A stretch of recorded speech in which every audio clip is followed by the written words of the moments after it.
Hello students, welcome to my channel. So आज हम example करेंगे 43 चैप्टर नंबर 1 क्लास 12 मैथ्स। ठीक है, तो करते हैं एग्जांपल्स। है क्या, देखो ये हमारे पास दे रखा है x एक सेट दे रखा है जिसमें 1 से लेकर 9 तक एलिमेंट्स हैं और r1 जो है एक रिलेशन हमें दे रखा है जो किसके अंदर है, x के अंदर है। ठीक है, गिवन बाय जो r1 हमारे पास है x, y वो क्या है, x minus Y divisible by 3। मतलब जो x माइनस वाई है वो क्या है, डिविजिबल बाय 3 है। मतलब ऐसे दो एलिमेंट आपको लेने हैं जिनको आप सब्ट्रैक्ट करोगे वो डिविजिबल बाय 3 आने चाहिए, वो r1 है। और जो r2 है वो क्या है, एक दूसरा रिलेशन है और x वो भी x के अंदर है। वो कैसे दे रखा है, r2 equals to x y। x मतलब ऐसे दो एलिमेंट आपको लेने हैं, वो इसका सबसेट होगा या इसका सबसेट होगा या इसका सबसेट होगा। ऐसे दो एलिमेंट होंगे x y जो इसका इसका या इसका सबसेट होगा। ठीक है, आगे देखो। और हमें ये शो करना है r1 जो है वो r2 के बराबर है। हमें क्या शो करना है, r1 इक्वल्स टू r2। तो एग्जाम्पल अपने आप में ही बहुत ही अच्छा है। अच्छा, ये बहुत ही खतरनाक एग्जाम्पल है। ठीक है, तो पहली चीज तो हमें ये समझनी है कि जो R1 और जो R2 जो रिलेशन है वो किसमें है, X के अंदर है। अगर X में है तो इसका मतलब ये है जो R1 होगा वो किसका सबसेट होगा, X क्रॉस X का सबसेट होगा। ठीक है, उसी तरह से जो R2 होगा वो भी किसका सबसेट होगा, X क्रॉस X का सबसेट होगा। ठीक है, ये आप लोग ध्यान रखना। ये मैं x को थोड़ा सा अलग ही कर देता हूं ताकि आप थोड़ा सा पहचान लो। हाँ, ये x है और ये मेरा मल्टीप्लिकेशन का साइन है, मतलब जो कार्टेशियन प्रोडक्ट है वो है। आगे देखो। अच्छा सर, ये हमारे पास हो गया। अब चीजों को देखो ध्यान से कि ये इसका सबसेट, ये इसका सबसेट, और हमें दिखाना है r1 इक्वल्स टू r2। देखो ये वैसे ही दो सेट हो गए, मतलब दो सेट को आपको इक्वल दिखाना है। तो वैसे ही आप लोग क्या करते थे, 11th क्लास में दो सेट लिया करते थे, याद करो, a और b। जब आप इनको दोनों को इक्वल दिखाना होता था तो हम ये दिखाते थे कि a जो है वो b का सबसेट है और b अगर a का सबसेट है, अगर a b का सबसेट है और b a का सबसेट है तो क्या इंप्लाइज होता था कि a जो है वो b के बराबर है। तो उसी तरह से हम यहाँ पर क्या दिखाएंगे कि जो r1 जो है वो किसका सबसेट है, r2 का सबसेट है, एंड r2 जो है वो किसका सबसेट है, r1 का सबसेट है। जब ये ऐसा हो जाएगा तो r1 इक्वल्स टू r2 हो जाएगा।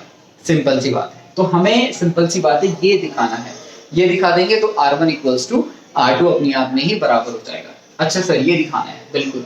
और हम जानते हैं ये दिखाने के लिए हम क्या करते थे, एक एलिमेंट लिया करते थे। तो वैसे ही मैं क्या करूंगा, r1 में से कोई भी एक जो एलिमेंट होगा, मतलब जो भी एक ऑर्डर्ड पेयर होगा, ध्यान रखना r1 एक रिलेशन है, सेट अलग था, रिलेशन अलग है। रिलेशन के अंदर जो एलिमेंट होते हैं वो ऑर्डर्ड पेयर में होते हैं, ये चीज ध्यान रखना। ठीक है, तो मैं यहाँ पे R1 के अंदर जैसे कि मान लो मैंने ले लिया लेट x, y जो है वो किस में बिलोंग करता है, R1 में बिलोंग करता है। ठीक है, अच्छा इससे पहले एक चीज और देखो, ये चीज अभी नहीं, अभी ये चीज अभी मैं आपको कराऊंगा, लेकिन इससे पहले एक चीज और देखो। क्या चीज, जैसे ये तीनों दिख रहे हैं आपको, ये और ये। ठीक है, तो इनको आप ध्यान से देखो। अगर इन तीनों में से कोई भी दो एलिमेंट आप लो, अगर आप कोई भी दो एलिमेंट लोगे और उनको माइनस करोगे, उनको क्या करोगे, सब्ट्रैक्ट करोगे, तो सोचो वो क्या होगा, वो डिविजिबल बाय 3 होगा। सोच के देखो, मान लो आपने लिया 4 और 1, क्या आया, 3 आया। ठीक है, माइनस करो तो 3 आया। तो जब 3 डिविजिबल बाय 3 होता है, आपने लिया 1 1, 0 आ गया, 0 इज डिविजिबल बाय 3 होता है। ठीक है, उसी तरह से 7 और 4 लिया, दोनों को माइनस करा। ठीक है, -3 या 4 जो भी है, -3 आएगा या 3 आएगा, जो भी आएगा, लेकिन वो डिविजिबल बाय 3 होगा। ठीक है, बात आई समझ में। तो इसका मतलब ये तो यहाँ पे हम क्या लिख सकते हैं, इफ सब्ट्रैक्शन, सिंपल सी बात है, सब्ट्रैक्शन एनी टू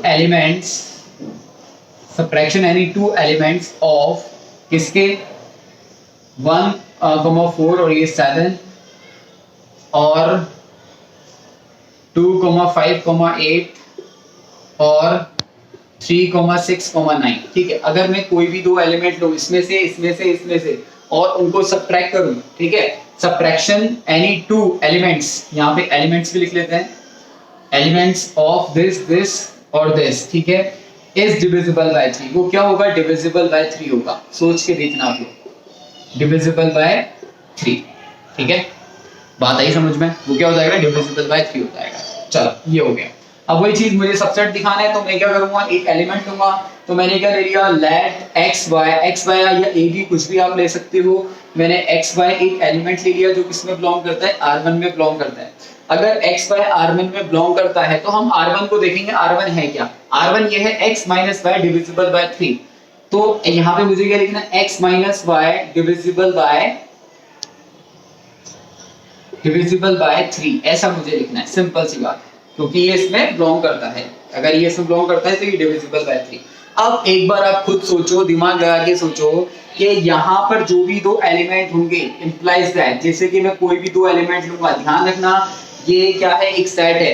तो कोई भी एक्स वाई का जो सेट होगा जिसमें एक्स वाई होंगे, क्या वो इसका सबसेट होगा या नहीं होगा, ये सोचो आप। तो बताओ, मान लो मैं कोई भी दो एलिमेंट लूंगा, x माइनस वाई करूंगा, वो डिविजिबल बाय 3 है, तो जो x y होगा वो इसको इसका सबसेट होगा नहीं होगा, सोच के देखो। वो 1 भी हो सकता है, 4 भी हो सकता है, 1 भी हो सकता है, 7 भी हो सकता है। अब एक बच्चा बोलेगा सर इसका भी तो सबसेट हो सकता है, क्योंकि दोनों को माइनस करेंगे तो सबसेट क्या होगा, डिविजिबल बाय 3 होगा। मैंने कहा हाँ बिल्कुल सही है। तो क्या हो सकता है, और x y किसका सबसेट हो सकता है, 2, 5, 8 का हो सकता है। बात आई समझ में? और किसका हो सकता है, बहुत ध्यान से देखो, और एक ही लाइन में लिखना है, x, y का जो सेट होगा वो किसका सबसेट हो सकता है, 3, 6, 9 का होगा। ध्यान रखना ये सेट वाली फॉर्म है, ये ऑर्डर्ड पेयर नहीं है, ये सेट में लिखा गया है। मतलब जो x y का जो सेट बनेगा वो इसका सबसेट होगा, इसका सबसेट होगा, इसका सबसेट होगा। क्यों होगा, क्योंकि जब दोनों में से एलिमेंट कोई भी लोगे वो डिविजिबल बाय 3 होगा। मतलब जब माइनस करोगे तो डिविजिबल बाय 3 ही आएगा। सारी बात समझ में? ठीक है, आगे बढ़ते हैं। Where is duster? हाँ मेरा डस्टर है ये रहा। चलो ठीक, अब आगे देखो। अब ध्यान से देखो, x, y इसका सबसेट, x, y इसका सबसेट, x, y इसका सबसेट। इसका मतलब मैंने ये चीज पूरी दिखा दी। देखो ध्यान से, मतलब मैं R1 से R2 पे आ गया हूं चुपके से। ठीक है, जब मैं ये चीज मैंने पूरी दिखा दी तो उसका मतलब जो x y होगा वो R2 में होना चाहिए। इसका मतलब इंप्लाइज दैट जो x, y है वो किसको बिलोंग कर रहा है, R2 को बिलोंग कर रहा है। किसको बिलोंग कर रहा है, R2 को बिलोंग कर रहा है। तो इसका मतलब मैंने दिखाया क्या, मैंने ये दिखाया आपको जो x y जो है वो किसको बिलोंग करता है, R1 को। इंप्लाइज दैट x y जो है वो किसको बिलोंग कर रहा है, R2 को बिलोंग कर रहा है। इसका मतलब R1 जो है वो किसका सबसेट है, R2 का सबसेट है। ये 11th क्लास में हमने पढ़ा है। अगर आपने अच्छे क्वेश्चन करे होंगे तो जरूर आपको आता होगा। ठीक है, नहीं आता तो फिर भी ये देख लो। अगर ऐसा है, अगर आपने दिखाया ये इसको बिलोंग करता है और ये भी दिखाया ये इसको बिलोंग करता है, तो इसका मतलब R1 किसका सबसेट हो जाएगा, R2 का सबसेट हो जाएगा। ठीक है, अब आगे देखो। अब मुझे उल्टा दिखाना है। उल्टा दिखाने के लिए मैं क्या करूंगा, लेट अब R2 में एलिमेंट लूंगा। अब जो एलिमेंट मैं R2 में लूंगा वो मैं दिखाऊंगा R1 में। ठीक है, तो मैंने ले लिया ए बी, ले लिया कोई भी एक एलिमेंट जो किसमें बिलोंग करता है, R2 में बिलोंग करता है। अब दिमाग लगाओ, पहले तो एक्स वाई था, अब मैंने एक्स वाई की जगह क्या लिया, ए बी लिया। तो इसका मतलब क्या होगा, सब में ए बी आ जाएगा। अरे कुछ भी नहीं करना होता इसमें, सिर्फ ये रिलेशन को देखते जाते हैं, लिखते जाते हैं। तो सिंपल सी बात है, सोचो। तो मैं यहाँ पे लिखूंगा ना ए बी, ठीक है, किसका सबसेट होगा, 1, 4, 7 का होगा। सोच के देखो। उसी तरह से और जो ए बी होगा वो किसका सबसेट होगा, 2, 5, 8 का होगा। ठीक है, उसी तरह से और ए बी जो है वो किसका सबसेट होगा, वो सबसेट होगा 3, 6, 9 का सबसेट होगा। सोच के देखो, इजी है। ठीक है, अब आगे देखो। अच्छा सर ऐसा है क्या, मैंने कहा हाँ बिल्कुल ऐसा है। अब ध्यान लगा के सोचो, अब जिस दिन मैं इन दोनों का सब्ट्रैक्ट करूंगा, मतलब सब्ट्रैक्शन करूंगा, जिस दिन मैं ये करूंगा a माइनस बी, तो सोचो जब मैं a माइनस बी करूंगा तो मैंने यहाँ पे ऑलरेडी लिख दिया था जो इनका सब्ट्रैक्शन होगा वो किससे डिविजिबल बाय होगा, 3 का। कोई भी दो एलिमेंट अगर मैं लूंगा, इसमें से कोई भी दो एलिमेंट लूंगा, इसमें से या इसमें से, जब मैं सब्ट्रैक्शन करूंगा तो डिविजिबल बाय 3 होगा नहीं होगा, तो a minus be divisible by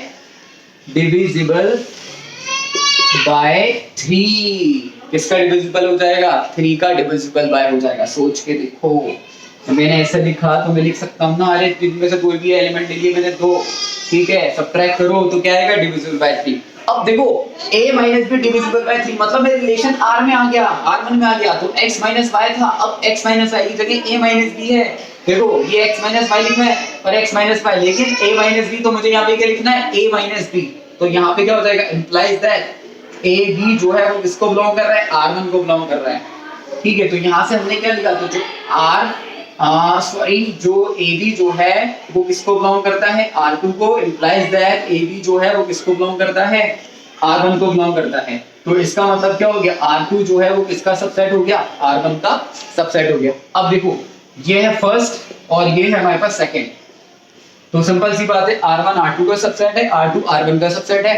तो यहाँ पे हम लिख देंगे from first and second R1 equals to R2, ठीक है, हैंस प्रूव्ड। ठीक है, अगर आपको और भी क्वेश्चन में डाउट हो तो आप लोग मुझसे पूछ लेना, कमेंट्स कर देना, चैनल को सब्सक्राइब कर देना, जो भी करना हो कर देना। ठीक है, थैंक यू सो मच।